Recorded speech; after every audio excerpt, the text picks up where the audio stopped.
Well, well, well. 7 days. That is just 1 week away to the NFL draft. These college football players waiting to get their name called, figuring out where their future in the NFL will begin. It is an exciting time. That's for sure. We're going to welcome in our lead NFL insider, Jonathan Jones, now looking at some top draft stories. We're going to start with the New York Giants. So they're working out multiple quarterbacks ahead of the draft next week. They signed 2 vets, so we know that they already have Russell Wilson and Jameis Winston. That happened during free agency. Walk us through the list of QBs that they're meeting with, and what do you think is going to happen?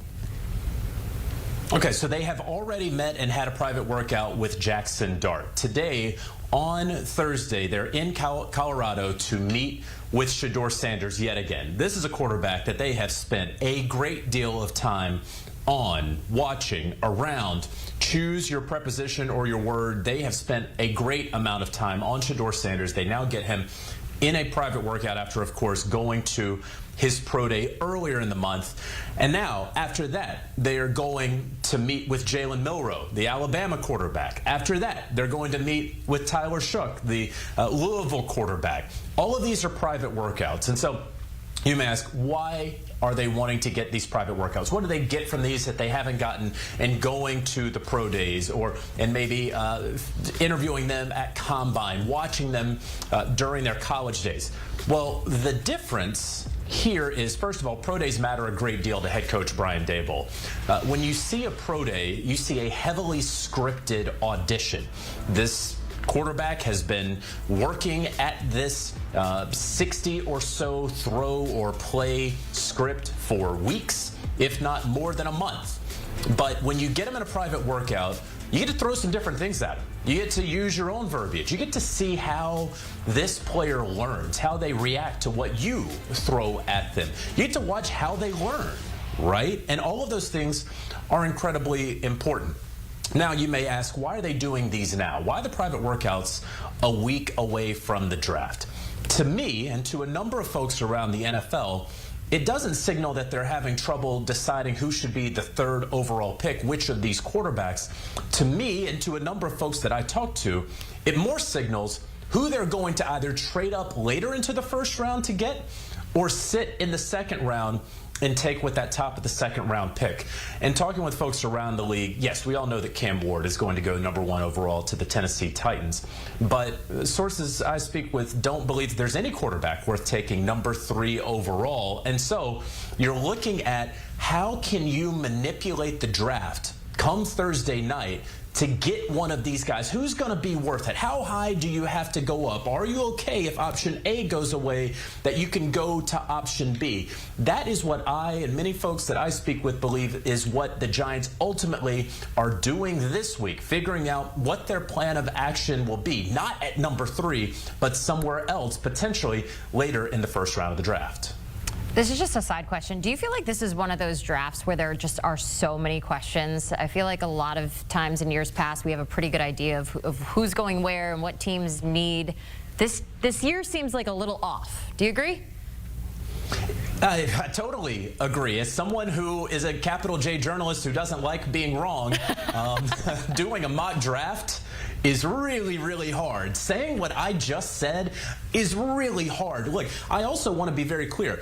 It is extremely possible that the New York Giants take a quarterback with the 3rd overall pick. I just don't think it's going to happen. But can I be wrong? I absolutely can be wrong, and I very well may be wrong. But this draft is all over the place. And the thing that I'll say that I have said to so many sources, and then sources have sort of said to me in some way, when you say, I don't know if that guy's a top 10 pick. Jenny, I can guarantee you this. I don't know what's going to happen on Thursday night.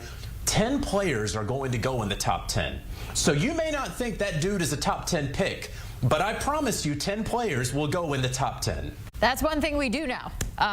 What else do we know about the Dolphins? There are rumors out there about trading Jalen Ramsey, Tyreek Hill. What's the latest there in Miami? Yeah, it's a little bit of a mess, and really you have to go back to last year where they made Tyreek Hill the highest paid wide receiver in NFL history when it comes to guaranteed money. You look back to last year and they signed Jalen Ramsey to a deal to make him the highest paid cornerback in NFL history. And look, this isn't revisionist history. A number of folks around the league said, why are they doing that? They don't have to do that, but they went and did that shortly after the Denver Broncos made Pat Surtain II the highest paid corner in NFL history. Well, now they are clearly regretting that. Clearly, that was a bad decision, and they're saying that it is within the best interest of the Miami Dolphins organization now and in the future to get rid of the four-time first-team All-Pro who you just made the highest paid at his position in NFL history, who can still play. Now, look, he's going into his age 31 season. Would you rather have Jalen Ramsey at 25 or Jalen Ramsey at 31? There's no question you'd rather have him a couple years ago, but he can absolutely still play. The question, the issue, is going to be about his salary, $21.1 million in fully guaranteed money that is due to him in 2025. I do believe that Jalen Ramsey has played his last snap with the Miami Dolphins, but will it be as simple as trading him away on draft night? Look, Miami's going to have to eat some money. I was talking with a general manager about that earlier this week, who said, look, yeah, he's 31. That is a lot of money. Everyone knows that he's not playing with Miami anymore. And so whether it's Miami taking half the salary, a little bit more, trying to buy a higher pick, that could happen. And it may not be a pick in this year's draft, especially if a deal is not done this weekend. A couple teams that I think a lot of folks are on the lookout for. The Las Vegas Raiders certainly need a cornerback. There's no question, no doubt at all about that. Another place, potentially the Atlanta Falcons. Raheem Morris, the head coach there, was working with Jalen Ramsey back when they were both with the Rams. Kind of a need there for the Falcons. They're in a window where they need to start winning, especially in a very winnable NFC South. So those are just a couple spots to keep an eye on. But again, I don't know that anything is imminent right now, because I don't think the Miami Dolphins want to eat as much salary as they ultimately are going to have to when they do part with Jalen Ramsey. It's all about that money. That's what it all comes back down to. All right, so each team obviously with a different prerogative heading into the draft. You look at teams that have certain needs that they're trying to fit in with these future players, and then you look at a team like the Saints. So walk us through their draft plan. There's so much uncertainty that lingers around Derek Carr in that situation. What happens in New Orleans? Yeah, and that's a great word. I'm so glad you used that word, uncertainty. It is uncertain about the severity of this injury. It is uncertain when we're talking about Derek Carr's shoulder if he will need surgery. It does seem certain that if he does need surgery, it is a type of surgery that will keep him out of the entire 2025 season. And it's also uncertain if this is Derek Carr. I've seen some reports that he's trying to force his way out of New Orleans. Jenny, I'll just say this. If you're trying to get out of a place, which would mean that you're trying to go somewhere else, I don't know who's getting in line for you when you say, yeah, but I could have surgery that will take me out the entire season. Like, teams are not going to line up to acquire that player. And so I think this is a little bit more Cold War, may be too strong of a term, but I do think Derek Carr wants the Saints to feel a little pain. And why? Like, I don't know. Clearly, things weren't going great between the two sides as the season went along. And certainly in the offseason, we do know that Derek Carr does have somewhat of rabbit ears, and he has for really the entirety of his career. He can sit here and say, look, you guys paid me to be the quarterback this upcoming year. I wasn't taking a pay cut. You guys have a winning record with me when I'm the starting quarterback, 14-13. But look, that's a winning record. And in this business, that is ultimately what matters. And so, look, I don't know that this changes the New Orleans Saints' plans. Yes, they've been looking at quarterbacks, in part because they saw Spencer Rattler in nearly half the games last year. Was it ideal circumstances? No, of course not. They had a spate of injuries to very important positions, certainly Alvin Kamara being at the top of that list. But they saw Spencer Rattler, someone they hoped would be a fifth-round Brock Purdy, and in 7 games they saw he's probably not going to be that guy. And so, yes, they have been doing homework on quarterbacks. Does that mean they're going to take one at 9? I'm not convinced of that, Jenny. In fact, I wouldn't be surprised if they take a best player available. A offensive lineman could be there, perhaps a tight end.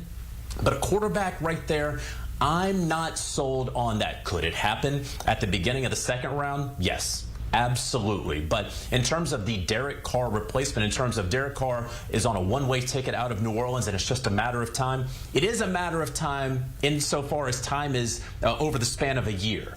It is not a matter of time if we're talking about a matter of weeks. And so we'll see about this nebulous, mysterious surgery, shoulder, whatever. If Derek Carr does want the New Orleans Saints to feel some pain, I do think that they're feeling a little bit of pressure. Oh, boy. We were just talking about drama in the NBA. I feel like there's drama in all sports. I'd love to get your take on this next subject. So Travis Hunter, he's proclaiming that he's committed to play 2 positions in the NFL. We've heard that now. Let's hear what the Browns GM, Andrew Berry, has to say about that. What he would attempt to do has not, been really done in our league. But we wouldn't necessarily put a cap or a governor in terms of like what he could do. We would want to be smart in terms of how we started him out. I think I've mentioned before, we would see his first home as receiver and his second home, on the defense side of the ball. JJ, what's your take on that? Okay, look, I want to go ahead and knock one thing out where he says first home at receiver, second home on the defensive side of the ball. I had some people say, does that mean not corner? Does that mean some sort of hybrid? I think that was Andrew Berry, who's an incredibly smart person. I think he was just kind of saying that as a turn of phrase. I don't think that they're seeing him as like this jack of all trades defensive back. I do think that he actually meant cornerback. Now, look, when he or anyone else is talking about Travis Hunter playing on both sides of the football, I haven't come across a general manager, assistant GM, scout, director of scouting, anyone, coach, who would not want Travis Hunter to play on both sides of the football. But he's not in the NFL. He will not play every snap like we saw at Colorado. And the thing about that is it's not necessarily, and Andrew Berry talked about this, a number of folks have talked about this, it's not about stamina. It's not what his body can go through, because in college, we're talking about a whole lot more snaps than in the NFL. What we're talking about is the mental side of it. And look, this is also not to say that Travis Hunter doesn't have a high mental capacity. When you talk about character, when you talk about makeup and football IQ, he is off the charts. It's simply about how much information can one single person take in on a week-to-week basis. How can you know the entire game plan at wide receiver and working with the quarterback, and the time at practice that you have to work on that game plan, and then also do it at cornerback, right? And so even if your stamina has a slider up to 99, do you actually have the time, the practice time, in the meeting rooms, all of those things week to week, to play every snap and play it as effectively as the man beside you? That is the main question. And so when you talk with one team, they say, yeah, I see him primarily on this side, but there will be a package of plays on this side. I talked to one smart football person who says, look, it makes more sense for him to be a corner and then come in at wide receiver on obvious passing downs and be that guy. I talked to another smart person who says it makes more sense for him to be a wide receiver and in obvious passing downs, second and third down, let's go ahead and get him out there on the field. So, look, I'll tell you this, without having talked to Travis Hunter, folks that I speak to believe that Travis Hunter would rather be a wide receiver than a corner when it comes down to money. Because Jamar Chase gets $40+ million a year in salary. The highest paid corner in the NFL makes $30. That's a delta of $10 million, and that delta will only continue to grow. And so if you're talking about career earnings, if you believe that you can do both at an elite level, yeah, you usually pick the one that's going to pay you 10 or so million more dollars per year. So just keep that in mind. And you're hearing from the Cleveland Browns saying wide receiver first and defensive side second, and Travis Hunter being interested more in wide receiver, and them having the number 2 pick, and he's going to be available. Yeah, I think Travis Hunter's going to look really nice in a brand new Cleveland Browns jersey. Man, if only we all had that problem. Like, which excellent position should we play at the next level and find great success? Pretty wild. Jonathan Jones, the latest in the NFL, getting us ready for the NFL draft. We are just 1 week away. You best believe we will have all of the news and analysis that you can need and want when it comes to the draft right here on CBS Sports HQ.